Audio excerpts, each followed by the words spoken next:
राधे राधे दोस्तों। आज का हमारा किस्सा बड़ा ही मजेदार और रोमांच हास्य से भरपूर है। किसी गांव में एक नाई रहता था। नाई बड़ा ही सीधा साधा और भोला भाला इंसान था। उसकी एक ही इकलौती संतान थी और वह थी एक बेटी। बेटी को उसने बड़े लाड़ चाव से पाला था। बहुत अच्छी पढ़ाई लिखाई करवाई थी। बेटी सर्वगुण संपन्न थी, लेकिन एक दुविधा यह थी कि वह शादी लायक हो गई थी, पर उसके लिए कोई शादी लायक वर उस नाई को अब तक ना मिला था। वह बहुत कोशिश करता, दूर दूर तक उसने बहुत रिश्ते देखे, पर उसकी बेटी का संयोग कहीं लिखा ही न था। वो बड़ा हताश हो गया। उस गांव में उस नाई का एक बहुत ही घनिष्ठ मित्र भी था, और वह था एक जाट। दोनों में बड़ी घनिष्ठता थी। दोनों एक दूसरे को भाई से भी बढ़कर मानते। जब नाई को इस तरह से जाट ने परेशान देखा तो उसकी परेशानी का कारण वह समझ गया और उसने उससे कहा, देख भाई, जो कुछ होता है भाग्य का लिखा होता है और समय पर ही मिलता है। तू ऐसे निराश ना हो। हमारी बिटिया के लिए हमें बहुत अच्छा रिश्ता मिलेगा। एक दिन की बात है, कुछ दूर गांव से, लेकिन नाई की बेटी के लिए एक बहुत अच्छा रिश्ता आया। नाई को और उसकी घरवाली को वह रिश्ता बड़ा पसंद आया। लड़की बहुत खुश रहती अगले घर में। रिश्ता पक्का हो गया, लेकिन लड़के वालों की एक मांग थी, और वह थी कि उनकी जो बारात आएगी वह बड़ी धूमधाम से और बहुत सारे लोगों की आएगी। उन्होंने बारात पूरे 1000 लोगों की बता दी। अब नाई बेचारा थोड़ा कमजोर आदमी था। उसके पास इतना धन वगैरह था नहीं, लेकिन फिर भी अपनी बेटी की खुशी के लिए और अच्छे भविष्य के लिए उसने यह रिश्ता मंजूर कर लिया। उसने यह परेशानी जाट से कही। जाट ने कहा, कोई बात नहीं, हमारी बिटिया को अच्छा घर और अच्छा वर मिला है, यह क्या कम है, खुशी की बात है। आने दो, 1000 बाराती आए चाहे 2000, सब देख लेंगे। शादी का दिन तय हो गया। नाई की इकलौती बेटी की शादी थी और उसकी खुशी का कोई ठिकाना न था। उसने धूमधाम से यह शादी करने का विचार किया था, इसलिए उसने नाते रिश्तेदार सगे संबंधी बहुत दूर दूर से सबको न्योते भिजवाए। आसपास के कई गांव वालों को जिमने के लिए बुलाया। अब गांव के लोगों में होता है, जिमने की रुचि होती है, उन्हें मीठा भी बड़ा पसंद होता है और खाने पीने के वह बहुत शौकीन होते हैं। इसलिए शादी के दिन दिन से ही गांव के लोगों का आना शुरू हो गया। नाई ने खाने पीने की बड़ी अच्छी व्यवस्था करवाई थी। सर्दियों के दिन थे, इसलिए खाना भी जल्दी शुरू कर दिया था। दिन के 2-3 बजे से ही लोग खाना खाना शुरू हो गए। बहुत सारी तैयारियों के साथ साथ नाई ने अपनी बिटिया की शादी में मूंग का हलवा बनवाया। गांव के लोगों को हलवा बड़ा ही पसंद होता है, और वह भी मूंग का हो तो कहना ही क्या। और सर्दियों में तो वैसे भी गरम गरम चीजें खाने की बड़ी अच्छी लगती है।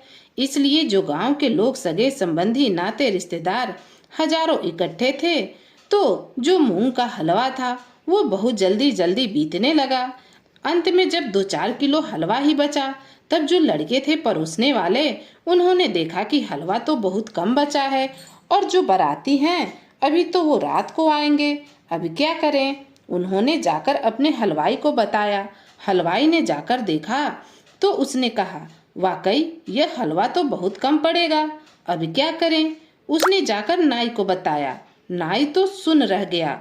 उसका तो चेहरा ही सफेद हो गया कि मेरी इकलौती बिटिया की शादी में मैंने हर काम बड़े चाव से किया, अगर खाने पीने में ही कुछ कमी रह गई तो मेरी तो बहुत बेइज्जती हो जाएगी। कहीं बाराती आए और उन्हें यह हलवा खाने को ना मिला तो मेरी तो बहुत बेइज्जती हो जाएगी। कहीं मेरी बिटिया का रिश्ता न टूट जाए, इसलिए डर के मारे वह तो होश हवास खो बैठा। उसे तो कुछ सुध बुध ही ना रही। फैलती फैलती बात जाट के कानों में जा पहुंची। वो आया, उसने देखा कि हलवा तो कम है, लेकिन अब क्या करें, जो भी है उसमें काम चलाएंगे।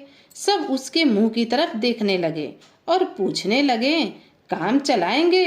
अरे जनाब, 2 किलो हलवे में आप 2000 बारातियों को कैसे खाना खिला सकते हैं? जाट ने कहा, तुम सब लोग निश्चिंत होकर बैठ जाओ और सारी जिम्मेदारी मुझ पर छोड़ दो। बस अब तुम लोग सोचो कि सबके सब हलवा खाकर ही जाएंगे। सबने सोचा कि चलो जो अच्छा करेगा, चलो जाट जो करेगा वो अच्छा ही करेगा। सब अपने काम में लग गए। रात हुई, बारात आने का वक्त हुआ। जब बारात घर के अंदर आ रही थी और खाना खाने के लिए तो जो खाने वाली पंगत लगी थी, जो गांव वाले खा रहे थे, तभी जाट ने एक उपाय सोचा। उसने पास से एक बड़ा सा डंडा उठाया और एक कुत्ता को उसने जोर से मारता पीटता खदेड़ता बारात के सामने से घर के बाहर तक निकाल कर लाया। जब वो वापस अंदर आया तो सब लोगों ने उसे कहा, जो बाराती थे और जो गांव वाले थे, उनमें से कई लोग उस जाट को टोकने लगे। अरे भाई, बेचारे निर्दोष प्राणी को क्यों मार रहे हो? उसने तुम्हारा क्या बिगाड़ा? तो जाट ने कहा, अरे कुछ नहीं, आप लोग खाइए, ऐसी कोई बात नहीं। लेकिन कुछ लोगों ने उससे जोर देकर पूछा कि नहीं, हमें तो बताओ, बेचारे उस कुत्ते ने तुम्हारा क्या बिगाड़ दिया जो तुम उसे गांव के बाहर तक खदेड़ आए? तब जाट ने कहा, अरे क्या बताऊं, किसी से कहना मत, उसने मूंग के हलवे में मुंह दे दिया था, इसलिए मैं उसे बाहर तक निकाल कर आया। मूंग के हलवे में मुंह देने की बात एक से दूसरे, दूसरे से तीसरे करते करते पूरे गांव में और गांव से बारातियों में पूरी बात फैल गई मूंग के हलवे की, कि मूंग के हलवे में कुत्ते ने मुंह दे दिया। कोई खाना मत, मूंग के हलवे में कुत्ते ने मुंह दे दिया। अब गांव वालों की जो पंगत थी वो तो उठ गई। उसके बाद बैठे बाराती, मूंग का हलवा परोसा गया, जिसके सामने ले जाया जाए वो ही मना कर दे। अरे नहीं भाई, हमें नहीं लेना, जिसके सामने ले जाए वही मना कर दे। नहीं भाई, हमें नहीं लेना। इस तरह से उस 2-3 किलो बचे हुए हलवे में भी पूरी बारात को जाट ने खाना खिला दिया। बारात भी खुश हो गई और नाई भी खुश हो गया और लड़की का ब्याह भी अच्छे तरह से हो गया। तो इसे कहते हैं जाट बुद्धि, जो समय रहते उसे सूझ आई और एक रिश्ता अच्छी तरह से बिगड़ते बिगड़ते बन गया। तो दोस्तों, आपको यह कहानी कैसी लगी? अगर आपको यह किस्सा पसंद आया तो प्लीज इसे लाइक और शेयर करें, और अगर आप मेरे चैनल पर नए हैं तो चैनल को सब्सक्राइब करें, जिससे आप नई नई कहानियाँ सुन सकें। तो फिर मिलती हूँ एक नई कहानी के साथ। कहानी सुनने के लिए आप सभी का बहुत बहुत धन्यवाद।